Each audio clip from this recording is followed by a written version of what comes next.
আল্লাহ ধরে ধরে ধরে না ধরলে কিন্তু ছাড়ে না। আরে তোমাদের জন্য নবী এত কান্না কানলো, আজকে তোমরা মুসলমান হয়ে কেন বুঝো না? ওই যে আমেরিকায় ধাউ ধাউ করে আগুন জ্বলে, ক্যালিফোর্নিয়ার লস অ্যাঞ্জেলসে হলিউড প্রচার কেন্দ্রের মধ্যে তোমরা কি দেখো না ওই আমেরিকার মানুষগুলা কত গাজার মুসলমানদের রক্ত জড়াইলো, ফিলিস্তিনের মুসলমানের রক্ত জড়াইলো, আজকে ধাউ ধাউ করে আগুন জ্বলে যন্ত্র ফেল নিভাইতে পারে না।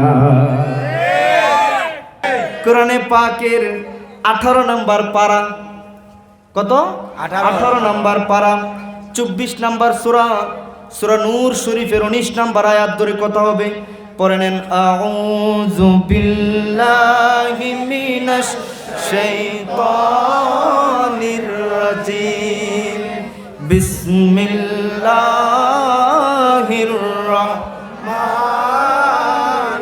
রাহিম। ইন্নাল্লাযীনা ইউহিব্বুনা আন তাশিআল ফাহিশাতু ফিল লাযীনা আমানু লাহুম আযাবুন আলীম।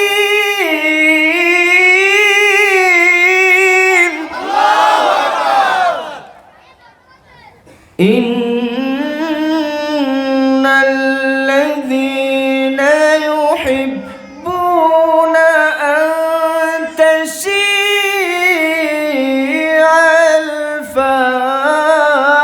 ফাহিশা أن تشيع الفاحشة في الذين آمنوا لهم عذاب أليم في الدنيا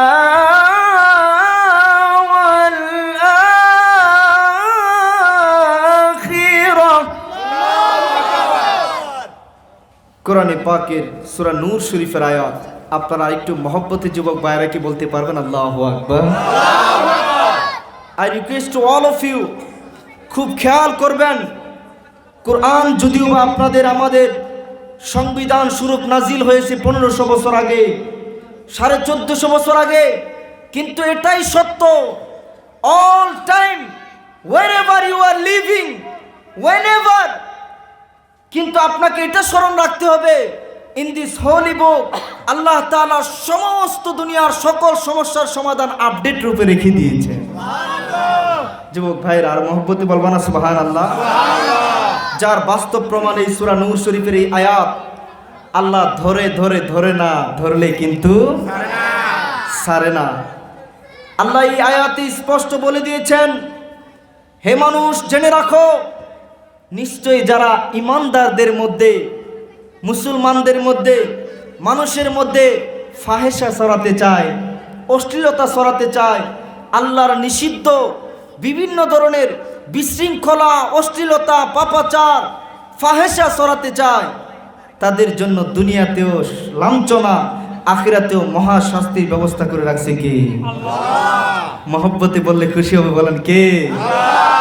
আজকের সমাজের চতুর্দিকে বিভিন্ন ধরনের ফাহেসা, ফিতনা যুবক সমাজের মধ্যে বাড়তেছে না কমতেছে?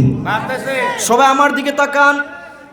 যুবক ভাইদেরকে বলি, আমরা হয়তোবা দৃঢ়ভাবে বিশ্বাস করতে পারি না, তবে এই কথাই বাস্তব, যৌবনকালে আমাদেরকে শয়তান ধোঁকা দেওয়ার চেষ্টা করবে বেশি।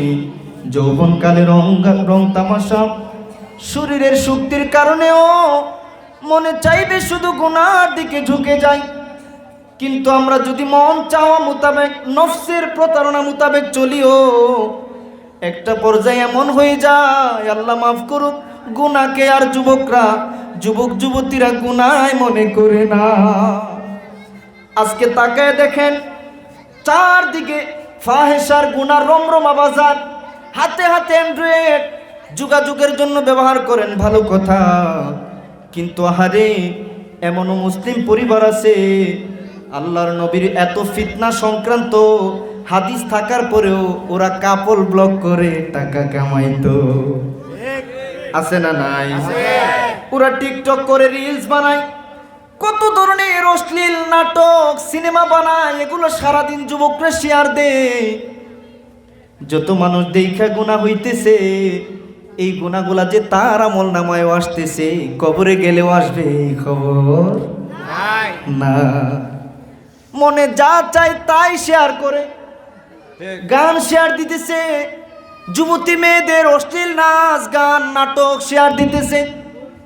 আরে তোমাদের জন্য নবী এত কান্না কানলো, আজকে তোমরা মুসলমান হয়ে কেন বুঝো না?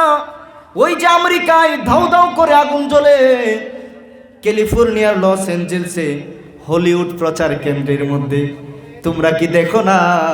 ওই আমেরিকার মানুষগুলা কত গাজার মুসলমানদের রক্ত জড়াইলো, ফিলিস্তিনের মুসলমানের রক্ত জড়াইলো, আজকে ধাউ ধাউ করে আগুন জ্বলে, যন্ত্র ফেল নিভাইতে পারে না। এখান থেকে অশ্লীলতা পাচার করত, হলিউডের বিভিন্ন ধরনের উলঙ্গ অর্ধ উলঙ্গ মানুষগুলারে অ্যাডভার্টাইজমেন্টে বসাইতো, মেয়েদেরকে বিভিন্ন ধরনের প্রদর্শনীতে বসাইতো। ওই যে কথা একটাই, আল্লাহ ধরে ধরে ধরে না ধরলে বলেন কেউ না দেখলো আমাদের সবাইকে দেখি কে?